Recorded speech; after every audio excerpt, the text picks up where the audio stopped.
Can I pull my pants up? Sure. I hate that look. That's you right there. I promise I'll be totally compliant. I'll say any promise. Have a seat there. Even though I might like you to put a bullet right here, but I'm not going to be too much of a coward. All right. You're David Shepard? David. Your name? Okay. What do you want me to call you? Dave? David? That'd be fine, sir. Okay. Either one. That'd be fine. All right. Good. My name is Martinez. I'm a detective here with the Lubbock Police. You command Detective We've met a Johnson. couple of times. Okay. We're going to go over this case. I'll explain to you some of the things that I'm going to ask you. Your attorneys are here. If at any point you feel like you need to ask them something or whatever, they're right there. I have one question. Yes, sir. Did you get the document? We're good to go then. Okay. Let me tell you one thing before we start, okay? Everything's being recorded. If he's talking, I want you not to, okay? Because if two people are talking, it's going to sound like garble on the tape. So I want you to let him, even if you know what he's going to ask, let him finish, okay? Yes, sir. All right. Okay. You doing okay? I mean, I know the handcuffs were a little tight and all, but other than that, physically, you're okay? Yes, sir. Okay. All right. You don't have any injuries or anything we need to know about, need to take care of? What do you mean, injuries like while I was in the jail or anything else? Yeah, right now, you're okay. I'm fine. Thank you, sir, for Okay, asking. all right, all right. If at any point, at any time that we're talking here, you need a bathroom break, you need some water, so we have some water here, let me know and we'll break, okay? Yes, sir. I don't want you to be uncomfortable, so make sure you let me know and we'll take care of it. May I have a water bottle in case I get caught mouth while we're talking. Sure. Thank you, sir. I'm going to start off here. I'm going to read you the Miranda warning. Yes, sir. Okay? You have the right to remain silent and not make any statement at all, and any statement you make will be used against you at your trial. Any statement you make may be used as evidence against you. You have the right to have a lawyer present to advise you prior to and during any questioning. If you are unable to employ a lawyer, you have the right to have a lawyer appointed to advise you prior to and during any questioning. And you have the right to terminate this interview at any time. Okay, now I'm going to ask you these other questions here. Do you knowingly, intelligently, and voluntarily waive these rights and wish to speak to me now and answer some questions that I have about this case? Yes, I do. Okay. All right, good deal. Like I said, and your attorney's just informed me, this is a microphone, this is being recorded. I have a list of some questions that we're going to make sure that we need to get answered, but we're going to discuss this case. I'm sure that we're going to be here for quite some time. And like I said, I want to make sure that if at any point you need a break, you need to go to the bathroom or whatever, because if we need to, we're going to take a little break. All right? So you let me know if you have a bathroom break or something. Yes, sir. Okay. One concern I have is sometimes with the ankle bracelets, if we're going to be sitting here a long time, being so big and the way my circulation is, Sure. I sometimes will cross my legs, Okay. to break so I don't have I'll the tell you posts or what, I anything. don't have a problem with removing those. Left ear's bad ear. Okay. All right. But that's why I didn't know if I was supposed to look over here or talk here. I'll be glad to do it. No, you're fine just like that. We're going to go ahead and take those off. That way you can be comfortable. Thank you. Okay. Thank you, Detective. You're welcome. So. All right, man. Here you go. Better? Yes.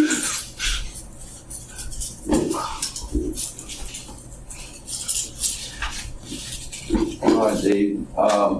You and I have never met. I'd like for you to tell me just a little bit about you. I have a couple of questions. Where are you from? Miranda. Amarillo? Were you born and raised there? Yes, sir. Okay. How old are you right now? 51 and a half.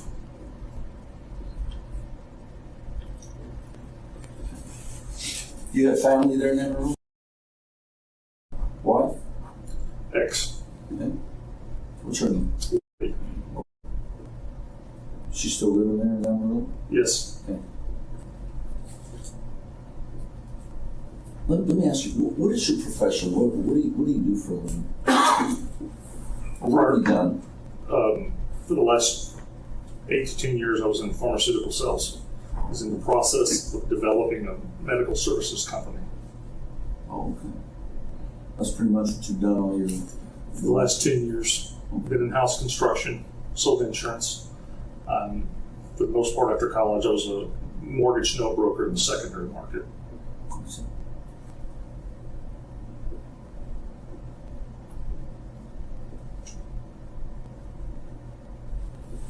Pretty good business, pharmaceutical sales.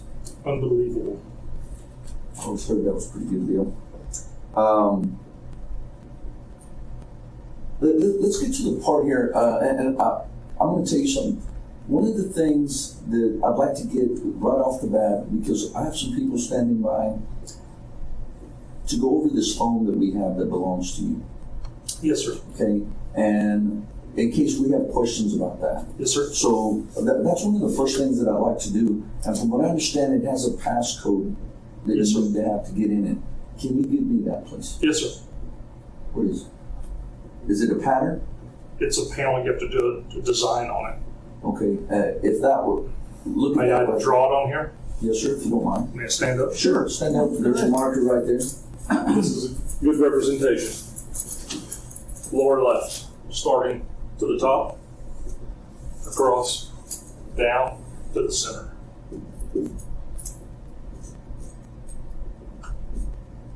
That's the password. Okay. All right. Can you read it, understand? Yeah, yeah. What kind of phone is that? Do you know? It's a Sprint. I'm trying to think of the name of it. Evo 3 or 4. All right. I'd like for you to tell me how it is that you ended up meeting up with Dr. Dixon, Michael Dixon. 2 or 3 years ago, we were at a smoke shop, maybe 4 years ago. Actually called the smoke shop it was in Western Plaza at the time, right there on Hobbs. And smoking cigars is a very sociable thing. And we just connected and hooked up, started having friends. I left pharmaceuticals, had another business opportunity, asked him about it, got back into pharmaceuticals for a couple of more years after that. So y'all just happened to meet up in the cigar shop? That's it, and kind of had a connection. Okay. It's just progressed since then. All right. And you said that was about 3 or 4 years ago? This is my best recollection. Okay. And tell me about y'all's relationship, how it evolved as far as did y'all start hanging out once a week or? What pretty much happened is we ended up seeing each other. Saw several guys, and he's quick-witted. I'm kind of a sassy, smart-ass, and we just kind of hit it off, did that kind of stuff. I went to his spa. He owns Sensei Med Spa, and I was there once getting a manicure and pedicure, being in sales, keep your hands looking good. And he came by, and I knew he owned it, and he came by, and he goes, Dave, I didn't know you were going to be here. And he goes, I brought something for you. He just got back from Amsterdam. And so he ran home and brought me some little cigars that were made from a cigar shop there in Amsterdam. It's 100 years old. And when he did that, well, then all the girls there realized that I'm a VIP because I'm a friend of the boss, and he just left to go home to bring me cigars from Amsterdam. And it was pretty nice. And then I said, well, let me take you out and get a drink. And then we just gradually watched a football game, smoked a cigar, and realized that, it's hard for older guys to have that social connection where it's not, all the time doing that kind of stuff. Yeah.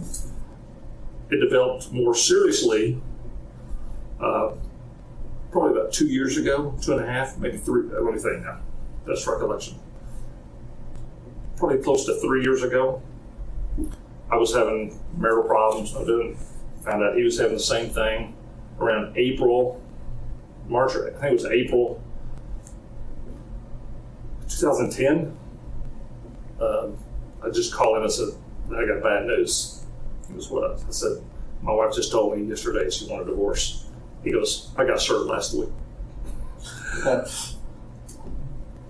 You know, kind of both do the same thing, both moving out, ended up hanging out more. That's why our gate more, we started seeing more of each other. Sure. I mean, we'd go out and have a drink, have a cigar, you know. All our other friends were married, you know. So it came to where, like, hey, let's go to Buffalo Wild Wings and get a toddy. Okay. So y'all talked a lot about your personal lives to each other? Yes, sir. So, I mean, somewhat, like gentlemen do, I mean. Yeah, as far as like going through the divorce. Oh, sure. Okay. So, did he pretty much keep you informed about his relationships after he got divorced? I don't know to what extent he kept me informed. I know of some of the relationships and some aspects of it, but I don't know how exclusive that was. I never met all his girlfriends. I knew he was seeing a lot of girls, but I don't know to what extent my knowledge is. Let me ask you this. When was the first time that he ever mentioned to you this? I met her in October. Excuse me. My best estimate is September, October. He had just closed on it. He'd rented a house on Timber Creek. Once his divorce was final, he closed on it, bought it, and they invited me out. And he made pizza on the grill, and I met her there. I knew he was dating her before that because he showed me a picture. So I met her the one time. It seemed like it was in the fall. Tell me what he told you about her. I mean, just about this new relationship he had or whatever. She's around 49, 50 years old, smoking hot, looks younger than she was, seemed to be a former professional cheerleader. I don't know if it's Atlanta Falcons or Atlanta Braves, I don't know, something like that. Thought she was great. She was in that photo, they kind of got a little crazy and stuff, and said that she was kind of bipolar sometimes, depending on what kind of mood she was in. So, and then later, when they broke up, he said she was crazy, used some colorful words. Did he ever mention how he met her? No. Oh. Hold on a thing. He met a lot of women through Match.com, through it online. I don't know if she was one of them or not. I can't say. That's guess. So he had a Match.com account? I believe it was Match. And when you met her, tell me what you thought about her. I thought his first impression was right because she was very attractive, very polite, very friendly to me. I liked her a lot. I mean, I didn't see she was nuts or crazy or rude or bitchy. I'd see where she could be, but she was very friendly to me at all. And I thought she was just lovely. I thought she was just a sweetheart. Yeah. And I'd only met her one time at his house. So we had pizza. I was probably there an hour and a half, 2 hours. Had a couple of scotches, had a cigar out by the patio, and that was it. And that was the only time you'd ever met her or seen her in person? Yes, sir. Okay. All right. So if that was in September or October of this last year, correct? Because we're in October. 11. Yeah. So of 11 last year. Yeah. I believe so. Okay. All right. So it was in the fall. It's sure. In that time span of September, August, October, something there. Okay. So, how long? Do you recall how long he dated her, or before they started having? Did they have some kind of problem, or what happened? I don't know why they broke up. It seemed like they were dating, I'd say, 3 to 6 months. I don't know exactly when he started, but it seemed like at least 3 to 6 months. I know he was dating some at the end of the summer, and it was in the fall when we had that, because I know it was past summer, because I wanted to invite to his new pool, and he never did. So it was pretty much after the pool season, and it broke out. And did he tell you that he was having problems as far as the relationship with her? He didn't disclose that to me. And at some point, did he end the relationship with her?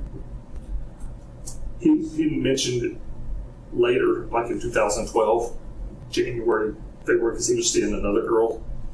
And I asked, well, what happened to belong Cutie, the cheerleader? I think is what I asked. What happened to the cheerleader? He goes, she turned nuts on me. Because I hadn't seen her since, I can't remember if it seemed like it was like October when he said that. That's why I'm thinking it may have been September when I met her. Who was the new woman that he started seeing? He's been seeing a girl named, she's probably 23 to 25. And he told me she was a med student. And I met her several times. She's a real sweetheart. She's a real nice girl. You actually met her? Yes, sir. Yeah.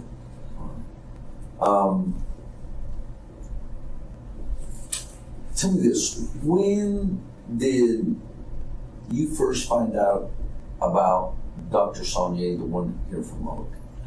It seemed like my best estimate would be February, March of 2012. And tell me how it was that you came to find out about him, anything about him, that he even existed. He asked me if I knew of a girl in Lubbock that would mind making $1,000 to cause a problem. And he pretty much wanted to break up Dr. Saunier, with my impression that he wanted to cause her discomfort. And he was asking me if I knew somebody that would pretend to be like a sugar baby of Dr. Saunier and then meet him someplace we're not supposed to and just have a big fabrication and sort of, because he goes, that will mess with her up. The way her brain works intellectually, just the appearance that this guy might have something on the side, his words, excuse me, will fuck her up. And then he goes, that's what I want. He goes, I'll pay her $1,000. He goes, I'll pay her money just to do it, but if they break her up, it's $1,000. And was that the first time anything like that had been discussed? Yes, sir. In my presence, yes, sir. And what did you think about that? He mentioned that he wanted to cause her a problem because he left his wife for her. You know, she broke up his marriage, and I knew they had some problems with his ex-wife and her on the phone and cussing back and forth and sending text messages, and he just wanted to, I guess, pay back. And that was that the first time that he'd ever brought a subject like that up, as far as yes, sir. To mess with yes, anybody? Sir. Yes, sir. And what was your response to that?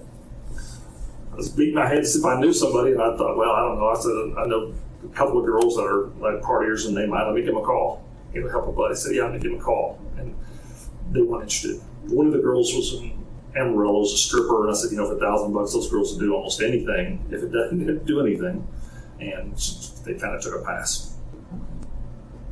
So basically, you told him you checked and see if he was with me. I said, he goes, well, call him.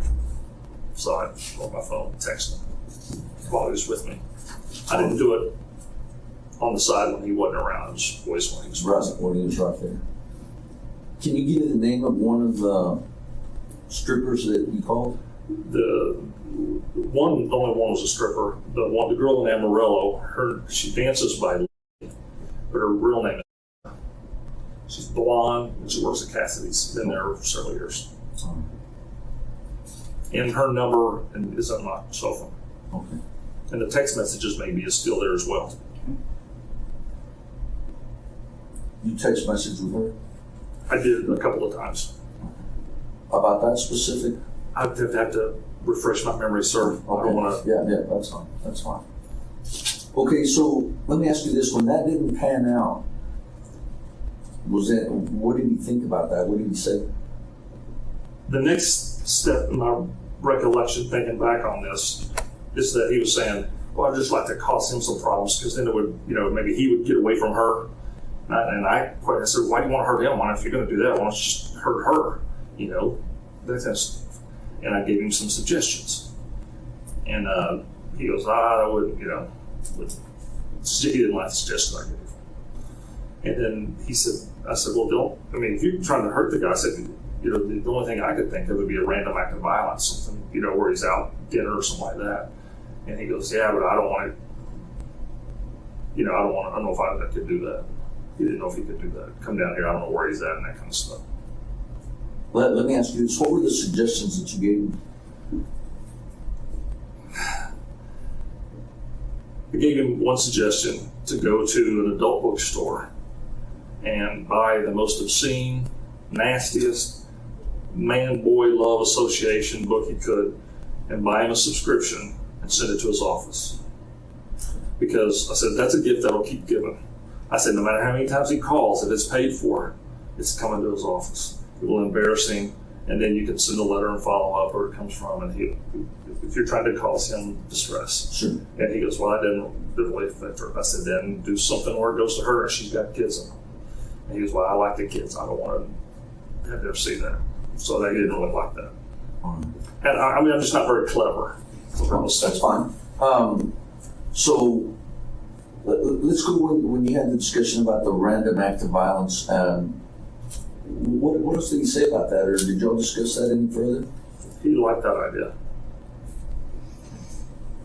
And tell me about what y'all talked about as far as that goes. He said we have to follow him, have to figure out where he's at, and then follow him, and then try to get a time, in the location where they go on a habit, where there's, a regular occurrence, and that way you know what his habit is, and know a precise time where he might be there, and then you could have a problem, and then you could say, listen, this is, and then blame it on her like as an ex-boyfriend did it. And that would make him not want to do that with her, and stay with her. And did y'all discuss like the specific act? No, sir. I can't recall that anyway. Okay. So when y'all discussed that, did y'all plan on like a time frame, or we'll discuss it later, or what was the next step? This recollection I remember. I'm trying to think exactly how it worked, because I didn't really think, keep it in my head. I need to remember this. He had met a lady from Midland and met her in Lubbock. Said they had a hookup. He said he met her on one of these dating websites, and he met here. And I don't know, thinking back, I'm not sure if that was a real deal or not. But the next week he goes, "Hey, what are you doing? Let's take a trip to Lubbock."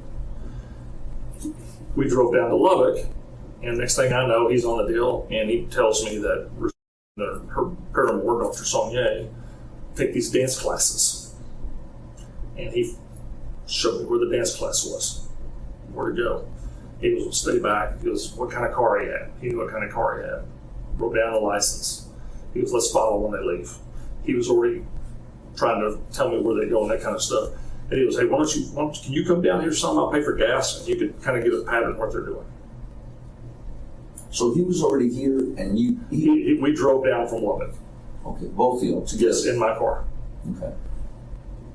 And do you know about more or less when the time frame of when that happened? That's where, it came pretty close. That 2 or 3 weeks ago, I believe that was like in March. If he first mentioned February, it might have been into January, but it's right in there in this 4 or 5 weeks between the end of January and the middle of March. I'm trying to remember when spring break was there. I'm sorry, I just didn't. That's fine. I don't want to mislead you what it is, okay. But it's around that area. And so you and Michael Dixon come here to Lubbock. We did. Y'all drove together. Yes. In whose vehicle? Yes, sir. Whose vehicle was it? My vehicle. Yours. Yes. Yours. And what type of vehicle did you have? I had a Dodge Durango, 2005 Dodge Durango, 2-wheel drive, all black. And when y'all first got here, where was the first place that y'all went? I'm trying to think. Drove by the country club. He told me she lived at the country club and drove me down the street where she lived. And then we drove around the loop to where the dance class was. You remember the name of the dance class? And I can tell you where it's at, but I don't know the name of it. I think I can tell you where it's at. The loop. It's off of Frankfurt, over there by a big car dealerships where the Hummer's place used to be. There's a strip center over there on the west side. Just further up the street, like on 66, 68, something like that, there's a church on the corner. So whatever that street is, I've just drawn a blank. Okay. But it's a Labella or something, and they have dance classes. Do you remember? Ballroom dance classes. Excuse me, ballroom dance. Ballroom dance. Do you remember what day of the week that was? Yes. I can know that it's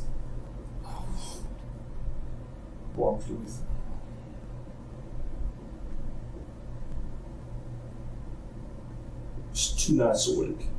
And I can't remember if it was Tuesday, Thursday, or Monday, Wednesday.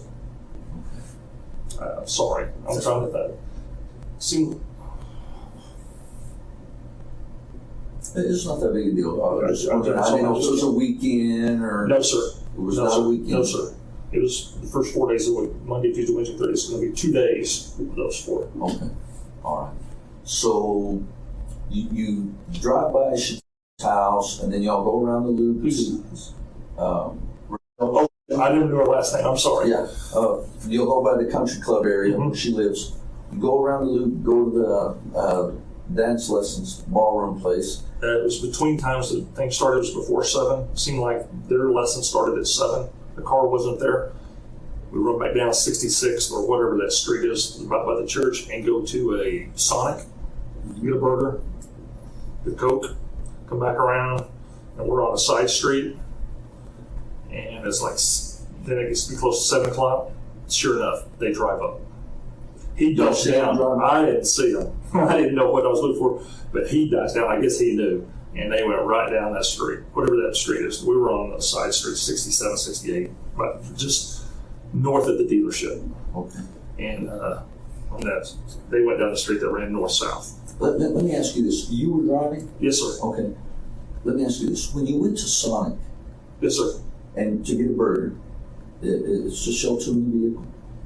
Pardon me? Just you two? Yes, Both sir. of y'all? Yes, sir. Who paid? He did. He did. I didn't have any money. Okay. I was in unemployment, and he paid for everything. Paid for my gas, paid for my meals. Do you recall if he paid with cash or a card, or by any chance, do you remember that? Most of the time when we went out, he played with this American Express card when we went to Buffalo Wild Wings and those kind of things. But I believe the sign to play cash. I mean, that kind of cash. Okay. All right. So y'all are there at the dance place, and you see them drive up. Right. He points them out to you. Yes. What kind of vehicle were they in? In his white Mercedes. Okay. And the plate seemed like it was something. I don't know what it was. All right. And what happens? He ducked because he didn't want him to see it. I guess maybe I thought I said, why would they even see you? Why would they think you'd be here? But I didn't ask. He just ducked. And so they went inside. We watched, had binoculars, go inside. They go inside, and we sit there a while. Later, we drive real close by so he can see in there, see if they're dancing. And what happened after that? Did y'all stick around there, or? As we pull around the parking lot, pull up behind the car, he gets out and looks in the vehicle just to see what he can see. And then he runs back in and says, let's go. And then we wait until they leave. So when he gets back in the vehicle, where did y'all go? Just down toward the end of the street. Close to, there was a semi-trailer park there, and we were just down by that because he didn't think they'd be coming back the way they came. They'd be going back by the loop or whatever, that's Frankfurt Highway or Littlefield Highway, whatever that highway is. And so y'all waited there till they came Yes. out? Was it still light, or was it dark when they came out? Dark. It was dark. 9 o'clock, the sun was going down. And what happened when they came out? He wanted me to follow him. Who was driving his vehicle, the doctor's vehicle? Doctor was. Okay. Was it just them two in the vehicle? Yes. And which way did they go when they came out? Went south down the side street between the dealership and where the dance place is, got to the loop or wherever that highway is, and then went east. And we followed them until we lost them. Whereabout was that? We're merged into the south loop and then over to the other. Cars got between us. There's a stop sign there. We had to wait, 2 or 3 people, and I didn't see them and we lost them. All right. And what did y'all do after that? He drove me by. We went by Dr. Sonye's house. He knew where it was. He says, well, let's see if they're there. He drove by, the lights were off, and It didn't look like anybody was home, or there wasn't. It didn't look like anybody was home. did y'all stop there? Hold on a second. May I make an addition? Sure. When we first came into Lubbock, we went by her house, and then came down. I don't know how it came down, and then we got off on Quaker on 19th. We went by his house, pulled in his driveway, and checked his mailbox to see if he'd been home yet, because it was between 6. If he'd been home yet from dinner, see if they were out. There was a block in the mailbox, but there wasn't anything in there.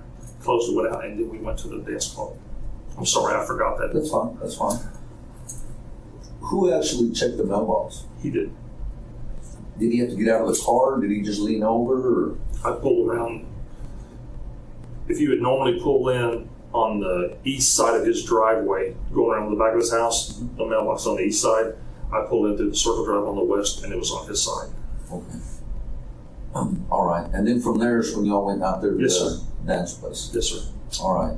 So y'all come back over to Just to drive by, see if they were there. Yeah. And you didn't stop? No, sir. Okay. Nobody got out? No, sir. Okay.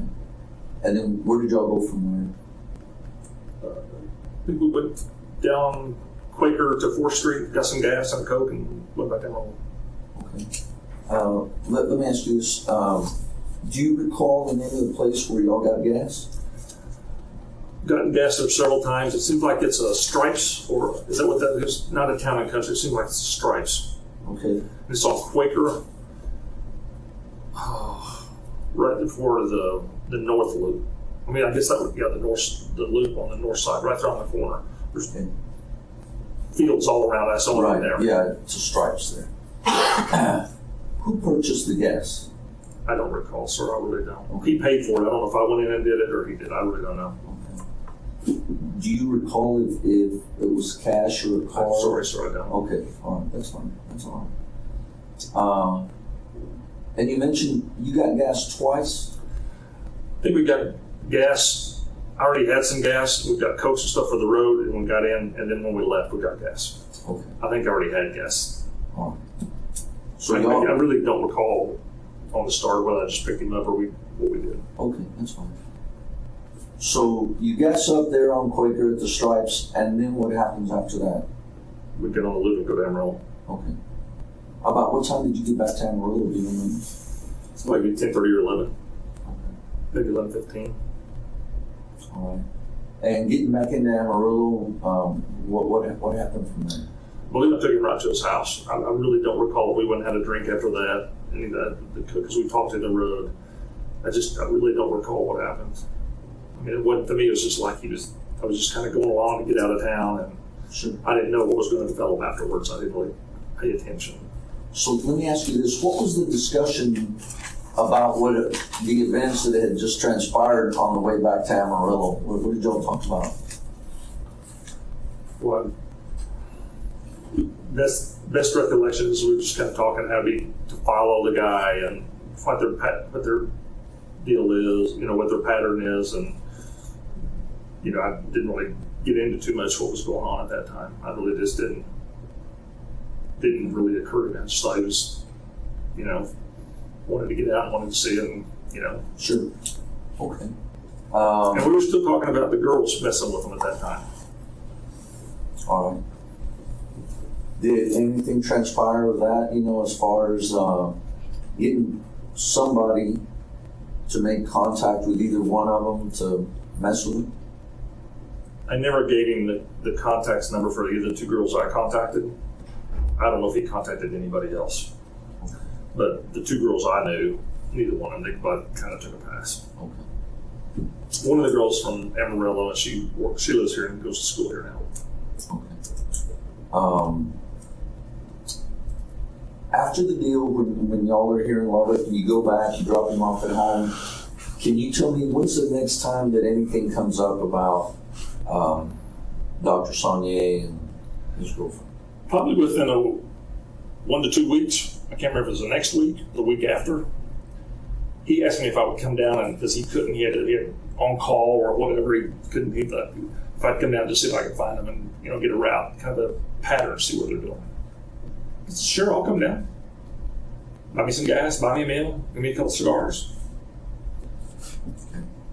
And Did that for 2 or 3 weeks. okay, let me ask you this. When he asked you that, did he call you and ask you? Did y'all meet up? Did he text you? Or We talked on the phone, we text a lot, and we met at places and had, you know, beer, and he'd buy me an appetizer and have a cigar several times. I don't know exactly where.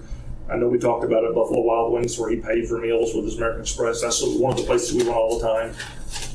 And we talked on the phone and we texted. I don't recall. There was more than one conversation that just did. Sure.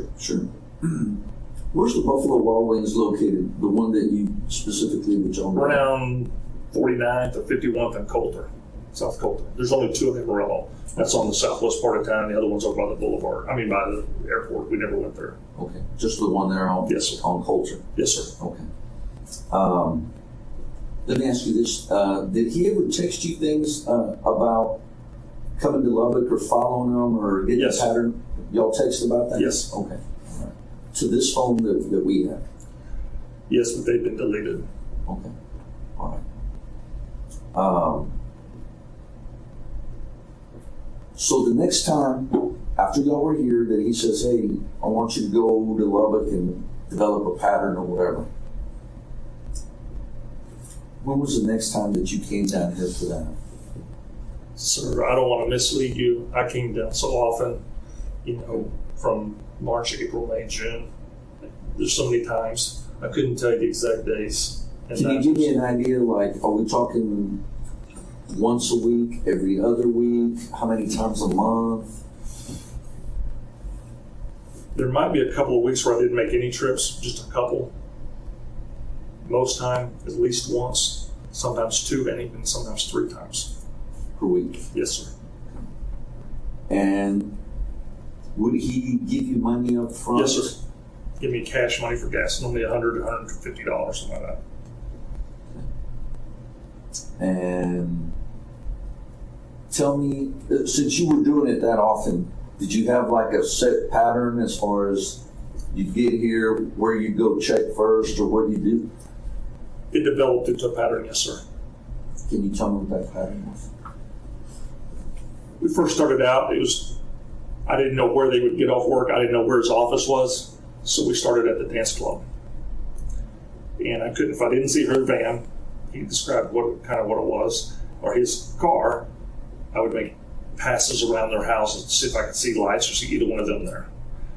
He even had me couple of times drive unbelievable amount of miles in Lubbock to check all the restaurants, and he would text me, well, have you tried this one and tried this one and tried this one, and I'd go around and see if the car was there. He was trying to develop a pattern where they would go out to eat all the time. And his thing was he knew they were out because he said that she required a lot of hand holding. She required a lot of attention. So they're out someplace. So you would keep him updated on where you were at or what was going on? Daily. When I was here, what's the next plan of action? He was always asking, I think we ought to do this. Did you ever ask him why are we doing this? Why are we getting all this pattern, this information? A couple of times I said, why don't you just, you're dating Ashley, just forget about her. He goes, wow, no, she's in my marriage, I want to talk about her. I said, well, okay, he's paying for it. I'm getting some gas. He's going to be my business partner, and I needed him. And I wish I would have done more. You just don't know how I wish I would have put things together and done better. I should have. At what point did y'all discuss the business part of it, where he could probably be your business partner? We'd already been working on that for over a year. We already had a corporation. He was a member. We already issued stock. I had a third person come in and put in some money, and we were in the process of developing that. We'd already had it before.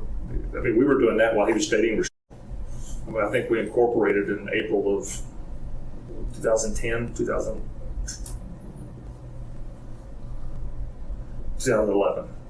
But we'd been working on it for about 6 or 8 months before that. Had he invested some money? He had put in, he hadn't given me cash money for the business. We had somebody else do that, but he would give me gas money. His investment with meals.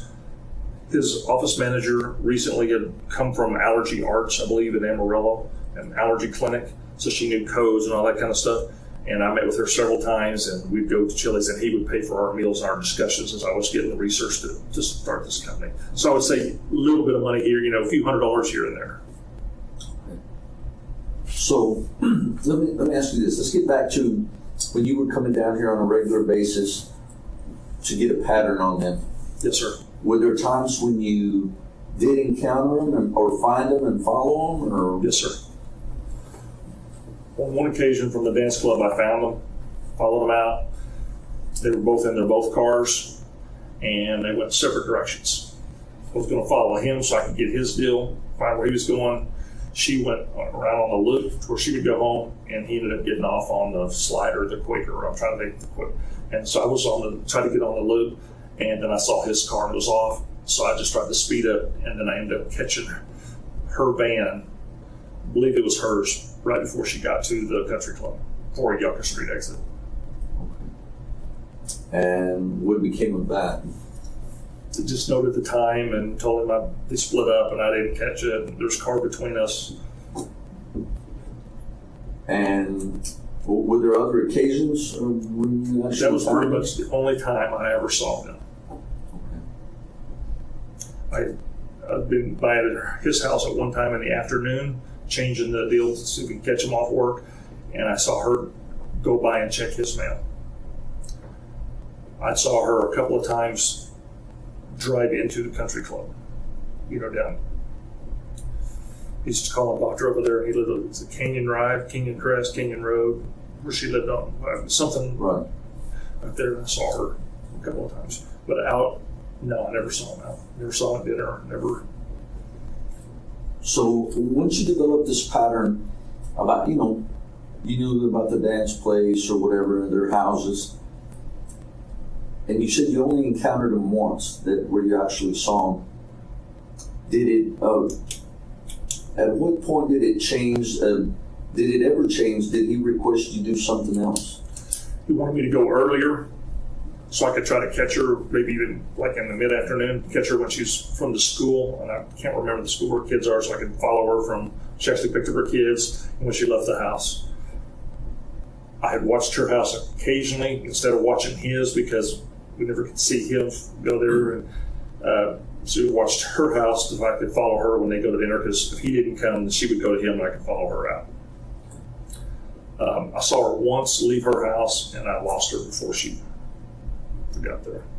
She got out. Now, when you would set up, would you go stationary when you were watching her house, or were you just mobile all the time? Both, sir. Okay. A couple of times I stopped I was actually in the country club in the parking lot. There's one side over there with my binoculars. I could see it in her driveway. Saw her went out there raking leaves, cleaning that kind of stuff, reporting into Dixon. My whole thing was after spending enough money doing this, he would get tired because nothing's going to, and it just kept progressing more and more belligerent. Okay. Did you ever have an encounter with anybody?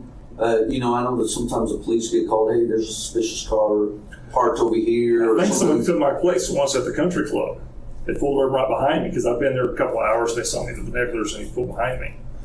And then I didn't spot at her house anymore. Okay. After that? That was it.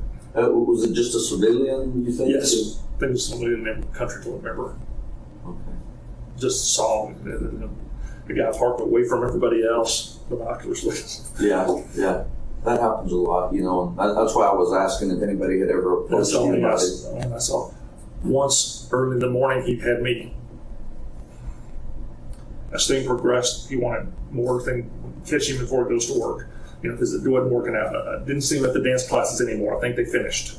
So that wouldn't work because we had to go in the afternoon. Then he wanted me to stay the night. He'd pay for the hotel and come in and catch him when he left in the morning.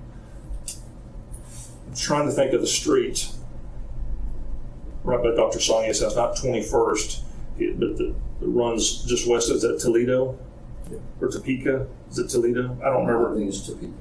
Topeka. Which one's on one side, one's on the other. Right. Whatever's on the east side. Okay, Toledo. After breakfast one morning, I got there early. I was parked on the side street so I could watch the 21st when he came out to go to work. And there's a couple that came out in their house room and stuff with coffee, and they noticed me sitting up. And I don't know if they wrote down like, but other than that, I don't think anybody ever made me. And you were always in your vehicle? Yes, sir. All right. So was there a time that you did stay here overnight at a hotel? Yes, sir. And twice, I believe. Can you tell me the name of the hotel where you stayed at? It seemed like there was a Comfort Suites on the South Loop near Quaker and Slide. I don't know exactly if it's Slide or Quaker. Okay. I stayed there, paid cash, registered my name.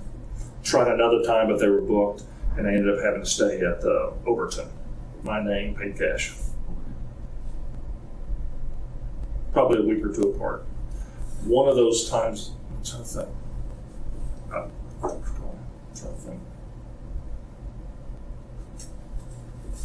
And both of those times that you registered under your name? Yes, sir. And you paid cash? Yes, sir. With this money that you were coming into? Mike paid for those. Okay. He would give me the money before I went. Okay. David, I want you to let him finish his question. Okay, you're doing fine. I'm sorry. That's okay. That's all right. On those times, it was pre-planned that you were going to stay the night? Yes.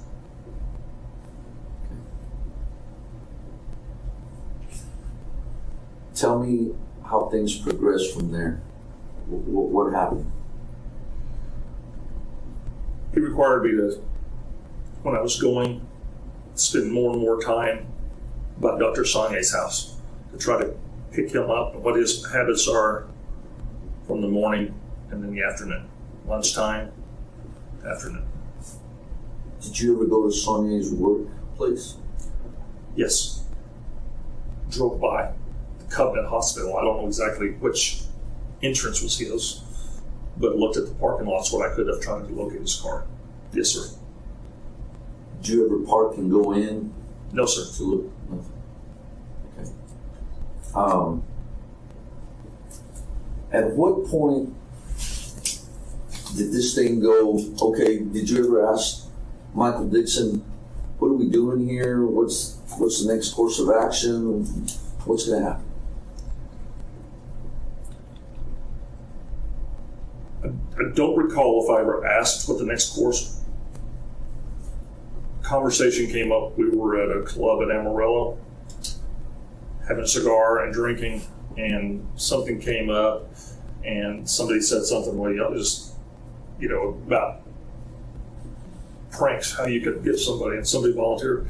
They said, well, just go behind him when he's not paying attention, hit him on the board, hit him with a board. I said, you could probably kill him. And Doc went like that. We'll talk about that later. And that was Is that what that means? he said, he told me, we'll talk about that later. Somebody brought that up.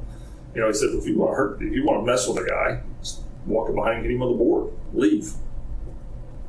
And I told him, I said, well, if I could kill the guy. And we'll talk about that later. What club were y'all at? Butler's?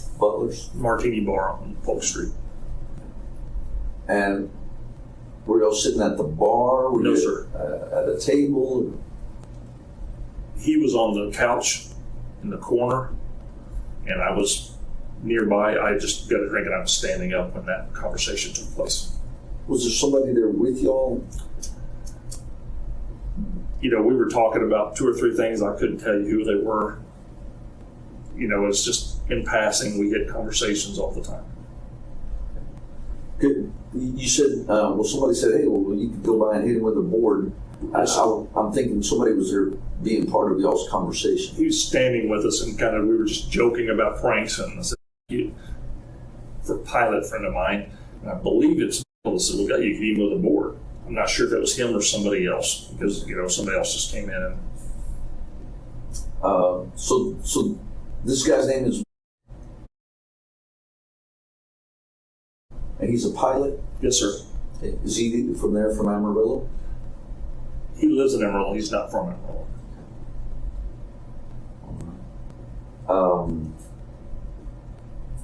So what happens after you get the deal from Michael Dixon? Was there any more discussion as far as that there in the club? No, sir. Do you have any idea, like, time frame when that first came up? It seemed like it was in the same time frame we were doing the research. You know, when I was starting to go down there to the dance club before we found out we couldn't find them. It seemed like it was April. Sir, I'm just giving the best guess. Right, sure, I understand.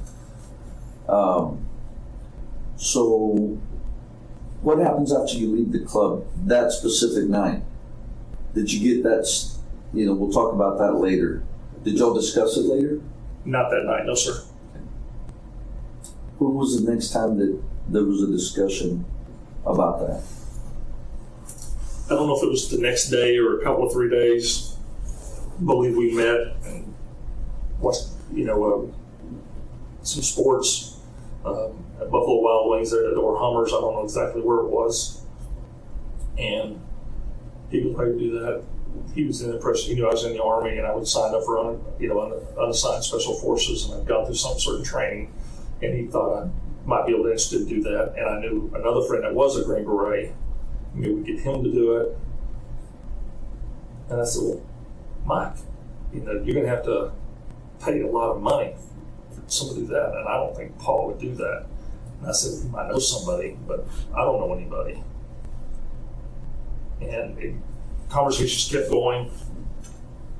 I said, well, if you're going to do that, you need to buy some gold and some silver or something like that. So when you buy some gold coins, because if you're going to pay somebody so you don't have withdrawals from your account, you can give them gold and they can cash them in as they want, and they'll never know it's $1,600 whack.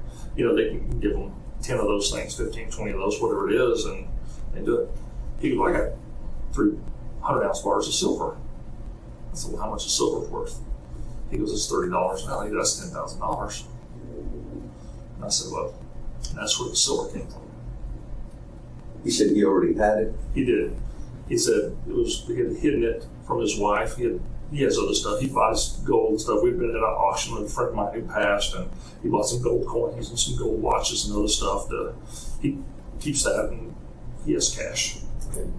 So when that conversation came up, and this, okay, was there a specific act that he was wanting done? Was that what y'all were discussing? Yes. And what was that? He wanted him hurt, and then it gradually developed into having him killed. And I'm sorry, I really have a hard time saying his words, sure, but sure. I'm not trying to tell you the best I can. I understand. Was it at that meeting that he brought up about not, as far as, we're talking about hurting somebody and then killing somebody. Was it at two separate meetings, or was it that one meeting? Sir, the meetings seem to run in my head together. We met so many times. I don't have a recollection exactly which meeting it came to, because I thought he was blowing smoke. Sure. People do that. I'm like, it's crazy. It's wild. People don't think that way. They don't talk that way. And it just got really, then it gradually progressed to where it's serious. Tell me what he said that made you think, hey, this is really serious. He's serious about this. What was that conversation like? I think as the trailing and trying to get the things, it got to be more and more, and it just kind of, like a tornado, it just kind of sucks you in to when's you go to work, where'd you go to lunch, when's you come in, what's a pattern. He gave me a gun. I didn't have any weapons. He gave me a gun and wanted to know exactly where everything was going on. And it just got to where it was almost a daily, what's the next plan? What do we do now? Okay. Let me ask you this. Before the gun, tell me how he told you, or how y'all discussed killing Dr. Saunier. What was that conversation? Tell me about that conversation. Initially, he wanted somebody to break in his house to make it look like, just a home invasion or robbery. There had been some in Lubbock, it seemed like I recall. And he had watched the news and he thought that may be something we could, do something like that. And you're talking about breaking into Saunier's house. While he's there or when he comes home. He also wanted to embarrass himself and be in such a way that would embarrass her. And one of the things he had talked about was going in there and make it look like he committed suicide, or in an act of autoerotica, end up killing himself by accident. And that's what he really wanted to do. And I thought that was pretty out there. Did y'all discuss the specifics about that? Yes. Tell me about that conversation. I don't know exactly the conversation. I can tell you what developed from those conversations because there's so many of them. Okay. Wanted a padded cushion, something around his neck, or me knowing how to cut off the carotid artery with the forearm, put him in such a place to where he was unconscious, pull his pants down, make it look like he was masturbating, and then go ahead and close it off. We went ahead and died. Something around his head looked like he strangled himself, like on a doorknob or a door, because as soon as he died, he was going to, defecate, and he knew that he would relieve himself as soon as someone was killed. Conversations were taken on place about how to do that where he wouldn't be able to grab DNA or scratch you or fight. And that's where the gun came in, because if he sees a gun in his face or behind his head, he's going to do what you say because you're going to blow his head off if you don't. And you can control him that way. So was there a discussion about producing a gun and then he brought it, or did he just bring it? There was discussion. I said, well, if I could do that, I said, well, I don't have a weapon anymore. I haven't had one for 12, 15 years. And then he brought me a gun. Tell me about the gun. It was a little beat up 25 automatic. I could barely put my finger in it. I mean, it was tiny, kind of bronze colored. Said he got it from his brother, and that it was totally clean. At that point, did you ever check it for a serial number? there was one on it.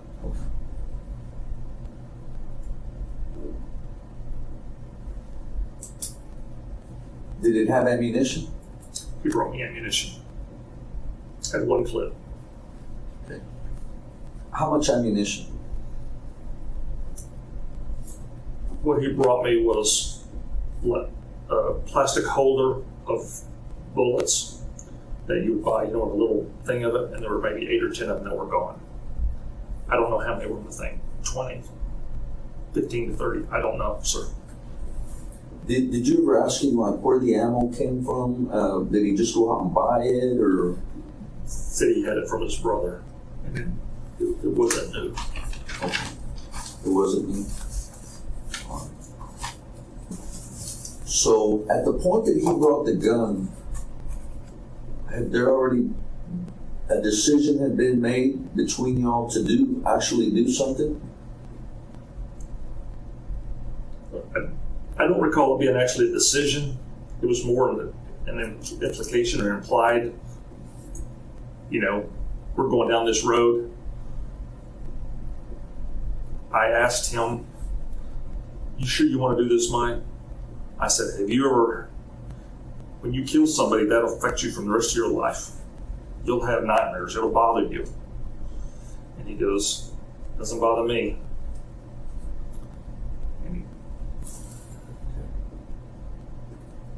And after he brings you the gun, was there any other weapons?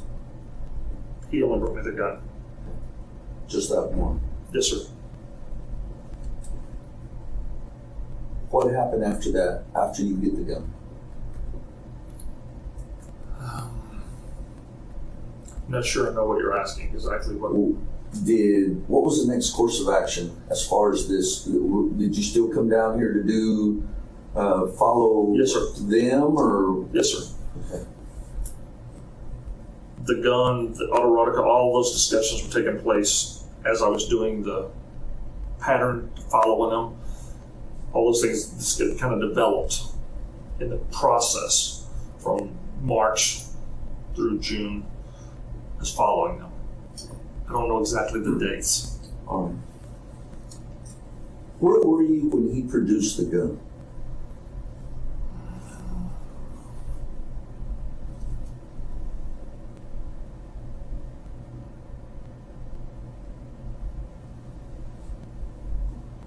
I really don't have a recollection.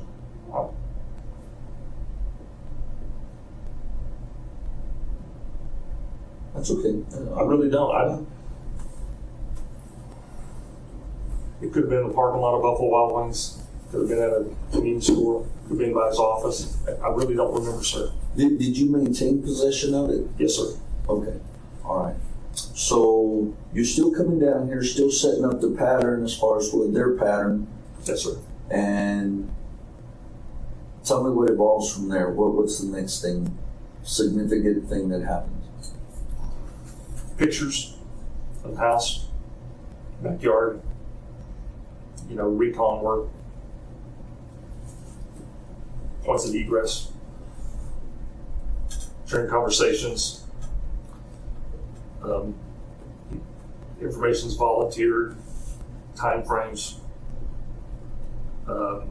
things he had discovered about the house, about people next door, because they had a pool, the time they're going to be outside, how loud the gun's going to be.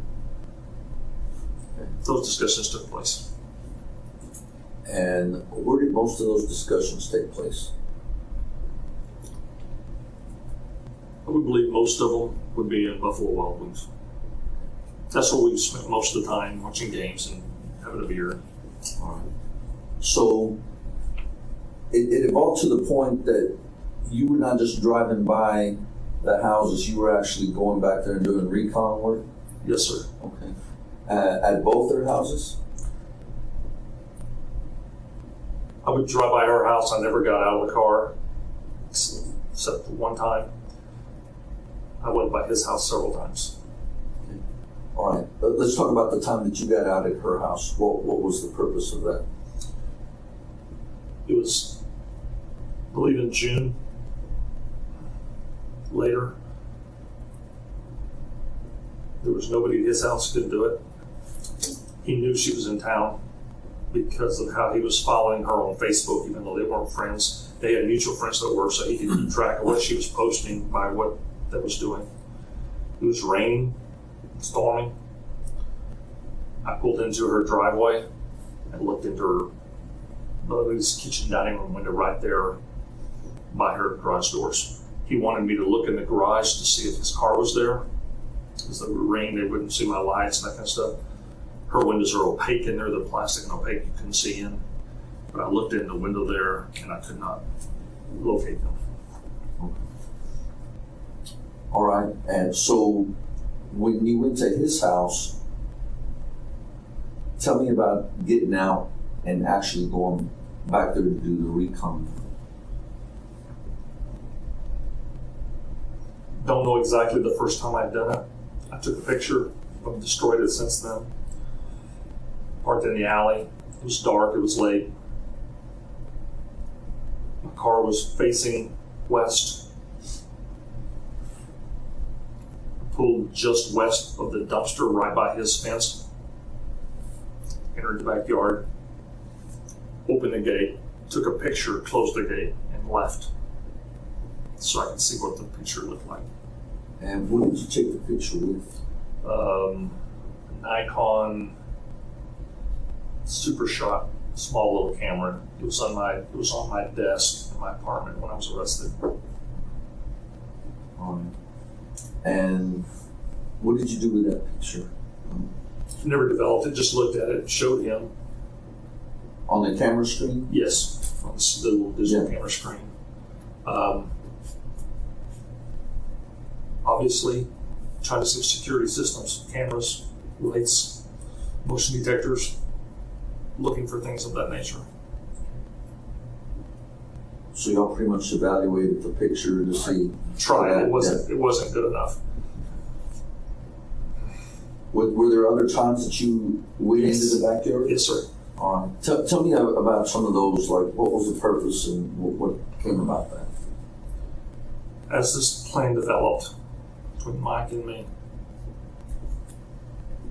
plan was laid out. The best way to carry forth his objective was to stake out in this backyard, wait for him to come home. Rushing into the garage, scare him to where you could control him, and then either, strangling, autoerotica, or whatever it did.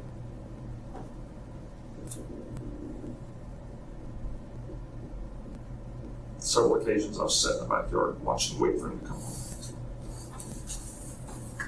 And those times, where would you park your vehicle? There were many times I could have parked and chose not to, hoping that Mike would forget about this deal. Most of the times, every time, because of the construction on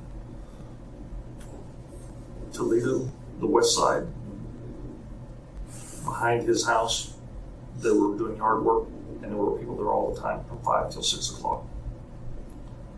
I parked on the East Street, Topeka, if that's what that street is, where there's construction on the house, on the property, on the street directly behind 21st. I don't know what street that is. I would park there, walk down the alley.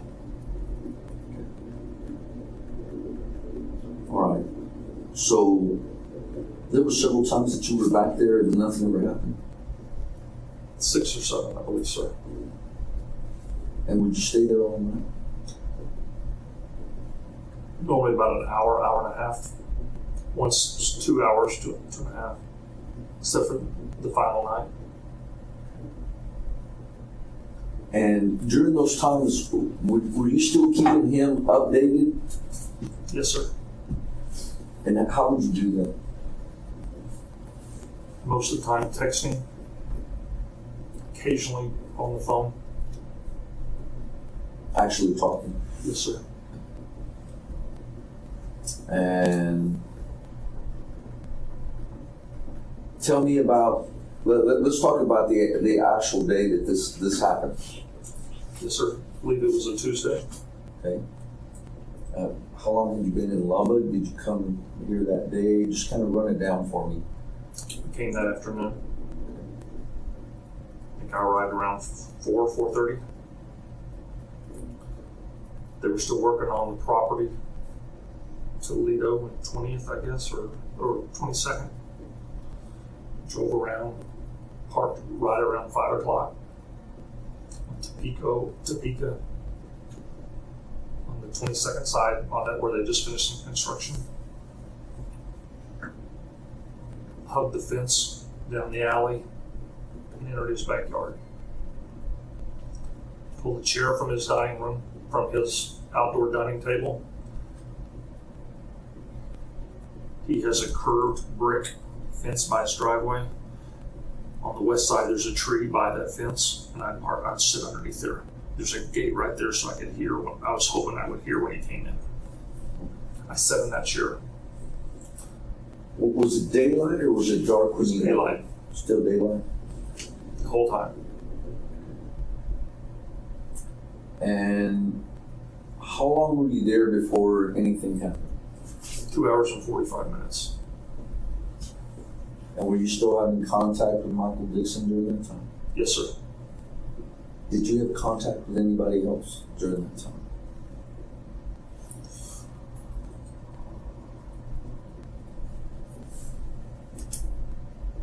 I don't believe so, sir. I'm trying to recollect. I don't believe Yeah, so. that's fine. I was just wondering. I didn't know, so I was just asking. It could be a possibility I text. I don't believe so. Okay, fine. So tell me what happens after a couple of hours there.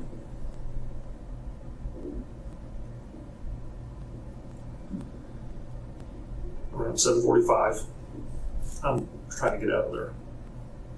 This is probably going to be one of my last trips. I spent more time there that time than anything. Mike was encouraging, keep the faith, be patient, he'll be there eventually.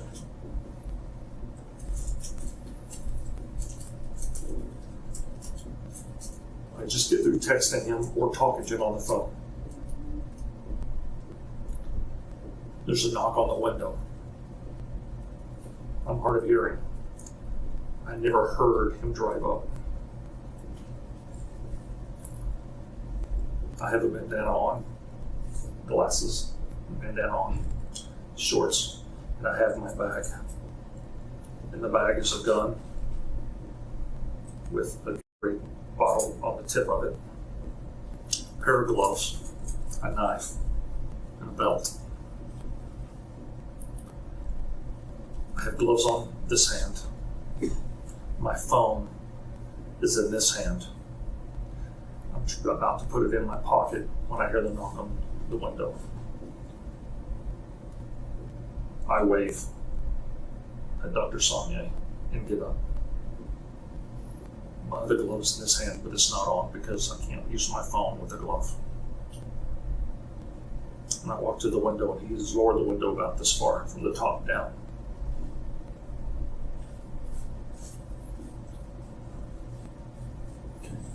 And what happens when you walk up to the window? Did he say anything to you? No, sir.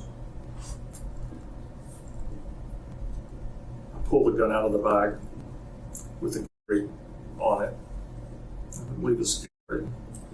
My hand in my phone. Pulled it up to the window to scare him. And this is still daylight outside? Yes, sir. 7:45. Okay. Within 10 minutes of 7:45. Had you seen him come up to the window? No, sir. Or that was the first time you realized he was there? Yes, sir. Okay. And what happens at that point? I point the weapon with the bottle at him. Discharges several times. After 3 or 4 discharges, he's stepping away. He's from me to this gentleman, maybe a little further, facing me. He's backing away. He trips on his feet, falls to the ground. My glasses are fogging up. I can't see. I pull the bandana off, and it throws my glasses through the window into the house. My hand is inside the house. I am in the patio. Gun discharges a couple more times. He's running across to I believe, the garage. Did he ever say anything? I don't recall social. I don't believe so, sir. Did you ever say anything to him? Did you recall? My recollection, sir, is I yelled at him to freeze, stay still, before the first gun discharged. So he runs down that hallway. Is he out of sight from you? Yes, sir. Okay. And what happens? What do you do next? I push the window in. I don't know if he's going for a gun. I don't know if I've ever hit him. I don't know what's happening. But I know my glasses are inside his house. And they'll have my fingerprints. So I push in the window and crawl in. Go around the corner to search for him to make sure he doesn't have a gun and I can protect myself. I have no bullets in my cards because it's opened. So you crawl in. Did any of the There's glass no crawling, break? sir. I pushed the window in and stepped over it. Okay, you stepped over it. And did you pick up your glasses? Afterward. Okay. So you're in, and you have an empty gun. Yes, sir. Do you remember how many rounds you actually had in the gun? Sir, I believe it's 6 or 7. Okay. And what happens when you go in there? What happens? I pretty much run around the corner as fast as I can so I can intercept him if he has the weapon and he's going to come after me. As I turn around down the hallway, right into the garage, he's laying on the floor, not moving, not breathing, nothing. I check his pulse in his neck. He's dead.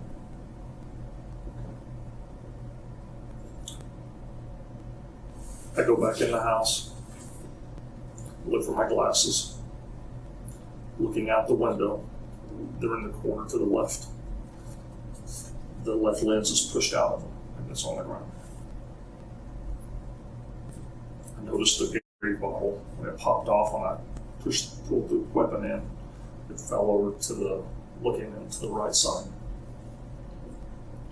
I got my glasses, put them in the bag. Go back out there. Understand this happens in a fraction of a couple of seconds.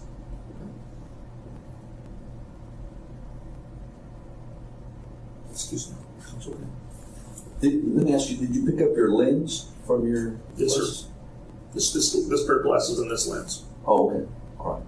But they had come apart? Yes, sir. Okay. Okay.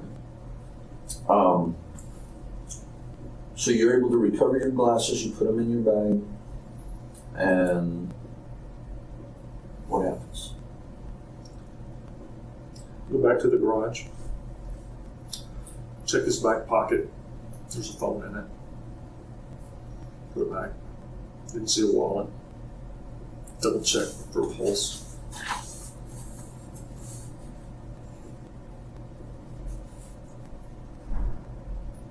The blood is running on the garage floor underneath his chest on the left side.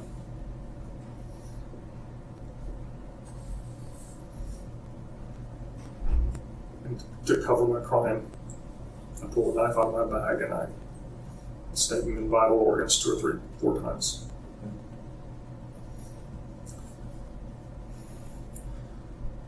The car, white Mercedes, is closest to Dr. Sonia on the ground, toward the west. There's a sport utility on the other side, Lexus, Infinities, I'm not sure when.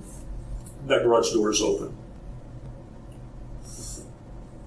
I reach above the Infinity or the Lexus, whatever the vehicle is, unlatch the garage door opener, step outside, close the garage door, retreat. Excuse me. That's all right. Take your time.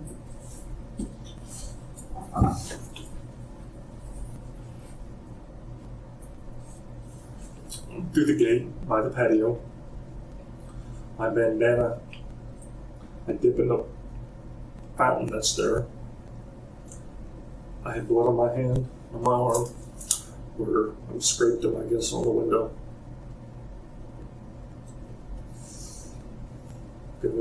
Found this way in my pocket.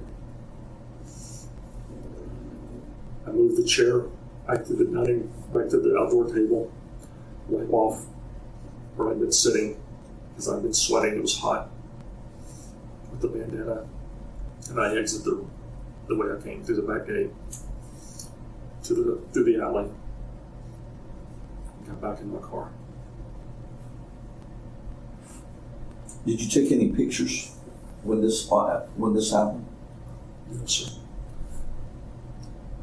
With the exception, prior to him arriving there, I had taken a picture on my camera phone. On this phone that we have? It's been deleted. All of those pictures have been deleted. Okay. And what was that picture of? Me, a reflection of me in the window, Okay. sitting in the chair. My location. And did you send that? No, sir. It's deleted. I don't recall I ever sent any pictures of his location. Okay. So you get back in your vehicle. You go back to your vehicle, Yes, sir. the black Durango, Yes, sir. and Did you make any phone calls after that happened? Yes, sir. I called Mike, Dr. Dixon, asked him what he was doing. He said he was about to go to dinner. I said, that's perfect. You need to be seen. The balloon is busted here. He quickly got off the phone with me. I drove down quicker to the loop, got off on Q, down Q to a side street, switched my tags on my car, got back in there, went down Q, Q to Ernest, or it's Erskine? Erston. Went down Erston to University. Went set north on University to a farm to market road near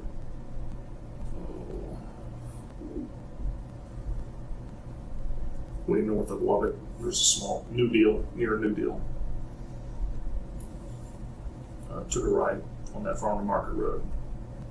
51, 96, 21, I don't know what it is, to I-27, and came right down wrong. Now, you mentioned switching license plate on your vehicle. Yes, sir. Had you put different ones before you came, or When I got to Lubbock. did you already have some extra ones in your vehicle, or? I had some from a friend. I was behind in my car payments several months before, and I was fearful of a repossession. I had a handicap placard I could cover my VIN number for my apartment complex, and with the plates they couldn't take my car. There was 2 or 3 Durangos there. Okay. So my question is, did you change your license plates specifically to come to Lubbock for this, or you had already done that to avoid the repossession? I changed it specifically for this action. And what happened with the plates that you switched out? Once I put my plates back on, at a later time, I discarded those plates, How did you discard them? threw them in the trash. In Amarillo, I believe. So when you go back to Amarillo, excuse me, did you have any more contact by phone with anyone on your way back? I don't believe so, sir, except for another call from Mr. Dixon. And what was that call about? Was that from you to him or him to you? Me to him, Okay. I believe. It's arriving in Amarillo. Just going to go have a drink, have a cigar, be sane. Wanted to know he wanted to meet me. It's 9:30 or 10 o'clock. I was already in Amarillo, past the cutoff that would be to his house.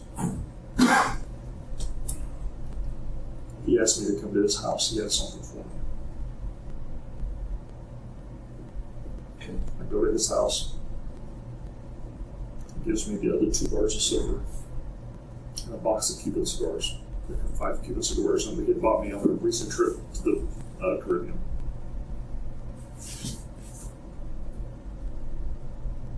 Now, let's back up one a little bit. You said he gave you 2 additional bars? Yes, sir. Tell me about the first one that he gave you.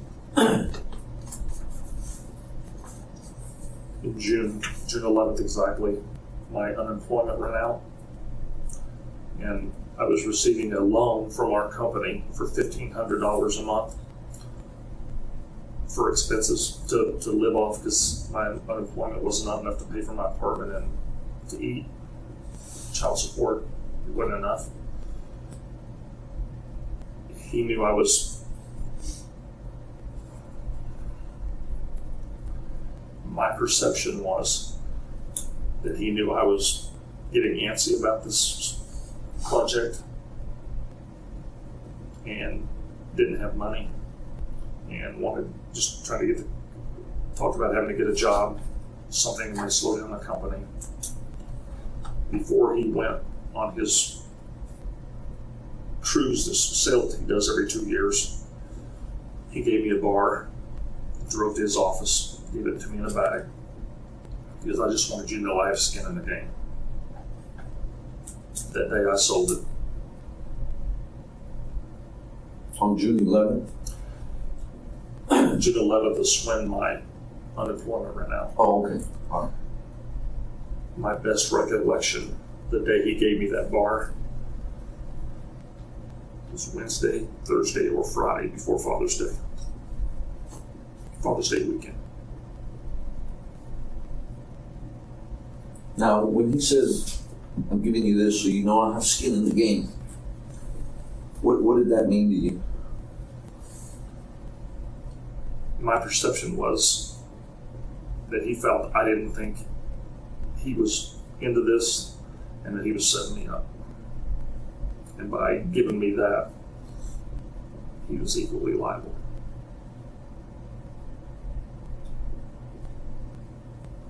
Did you take that as a payment, as a down payment? Yes, sir, it was.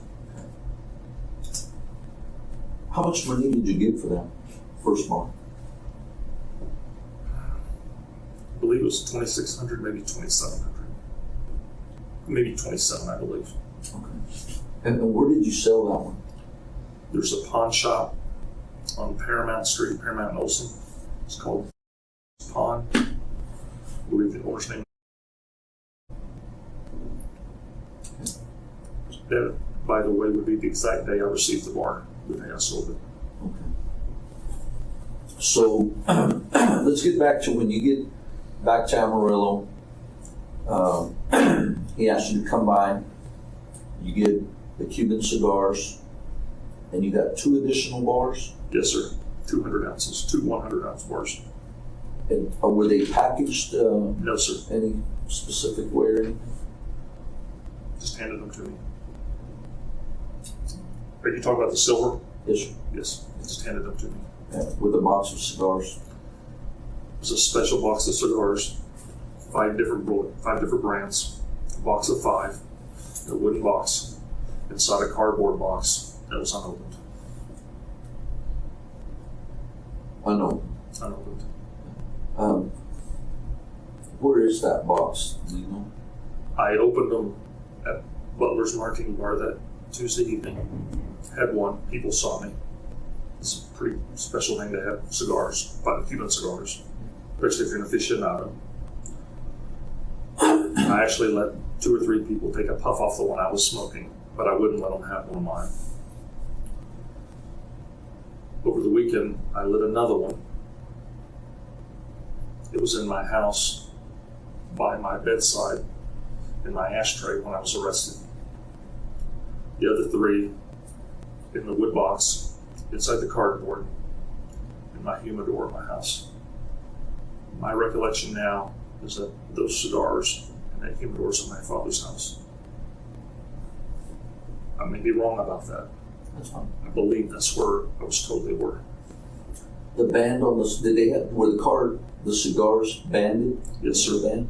Did they have any specific writing that they were from Cuba? Some of them, you know, say Havana or Havana, Cuba, Havana. any particular brands that you recall?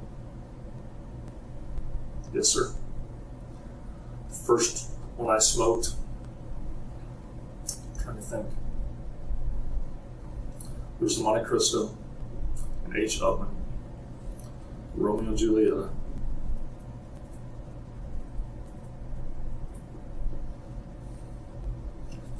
They'll come to me in a minute. I'm sorry, That's fine. I was just curious. If I was looking specifically for those, if they were banded, some from over there are not banded. I know they'll have Havana on there, but I was These are wondering all which banded. ones. They're all banded. The box had the Cuban tax stamp label on it. I opened it, it's still on there. And the box is there also? Yes, sir. All right. Let me ask you something. When you went to pick up the silver bars and these cigars, was there anybody else at his house? I was told there. I did not see her. Sorry. No, it's fine. Did you even see her? No, sir. Did you see her car or anything that would? Yes, sir. I believe her car was there. If you need to stand up and stretch, just let me know, and that's fine. I'm afraid I'll get sick if I do. I'm just trying to hold this in. So, You can get up and stretch. yeah, I'm fine. I'm fine. Thank you. Okay. You want a break? Are you all right? If you need a Let bathroom, me walk just a second. that's fine. Thank you, sir. So, what's more? I'm doing good, thank you.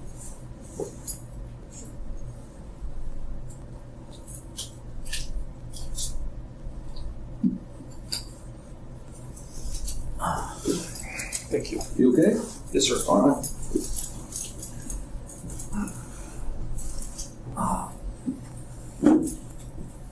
You said her car was, you saw her car there. I believe it was.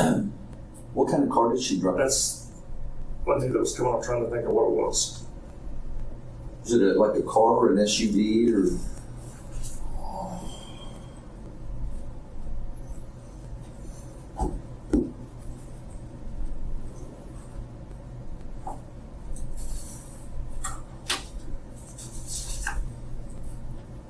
I really cannot recollect in my brain. It's sounding like an older SUV, but also had like a Camry in there, and I just don't, I can't tell you so for certain, sir. Okay. But he told you that she was there? Yes, sir. Okay. Was there anybody else there that you know of? I didn't get to go in the house, stayed in the driveway. He mentioned she was there and brought from the garage to me. Did he mention anything of, did he ask you anything about what actually happened?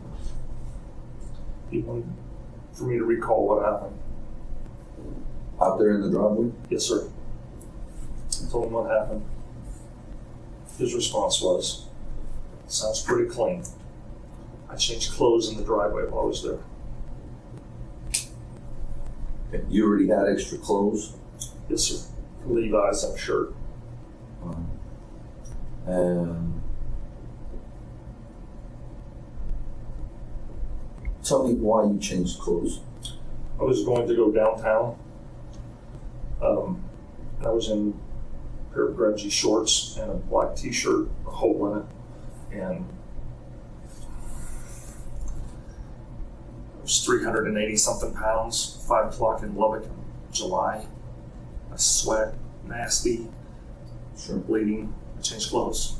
I wouldn't be seen in those clothes downtown at a martini bar. Well, I mean, now when you say you had blood here, was it from you bleeding? yes, sir. Okay. You scraped yourself on Yes, sir. that window? Yes, sir. Okay. All right. So you changed clothes there. Yes, sir.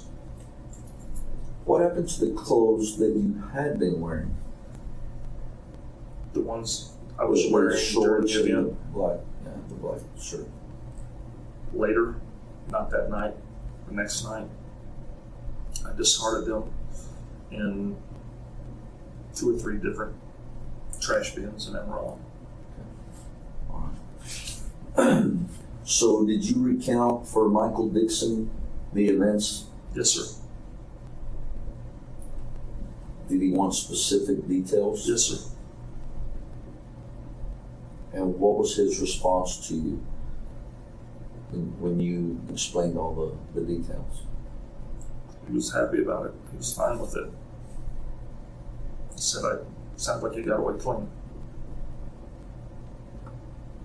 And did y'all make arrangements to meet later, or did they say or anything? No, sir. Just like.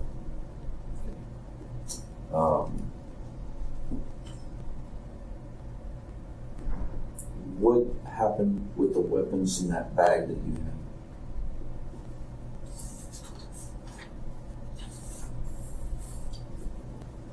After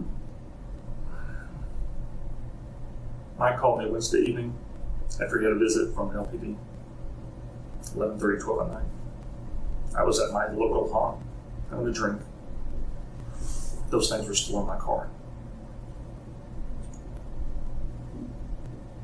I said I needed to get out of town. They were looking at arms and hands, and actually I told them I'd been there the night before, and that they'd probably just called and verified that he was there. At that point, I disposed of the knife, the gun, and the clothes, and the shoes, and the bag.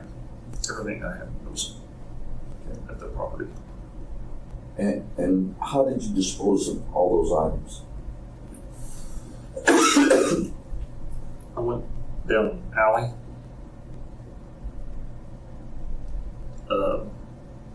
on some houses in a neighborhood that was west of Western Street, south of I-40. Couldn't tell you the streets. I can show you where they were. Got out of the car, took the knife out of its sheath, and pulled out a trash bag from the dumpster, stuffed it inside the trash bag, put it in. Went down the alley further, did the same thing with the knife. Went down a different alley, put a pair of shorts in one. Went a bit further down the alley, put the shirt in. Further down the alley, disposed of the shoes. The gun, I went by Lawrence Lake. I don't know the street name. I could draw you a map here if you wanted me to. Sure, that'll be fine. And you said Lawrence Lake? I believe that's the name of it. Donovan Lake or Lawrence Lake. I'm not sure what they call it. And where is this in relation to Amarillo Lake? On Western Street and Interstate 40. There used to be a shopping mall called Western Plaza. Now it's called Western something else. There's several stores there and 2 new hotels. On the street that runs north-south, just directly east of that shopping center, it runs directly west of a drainage lake. Can't be missed. It's been there forever.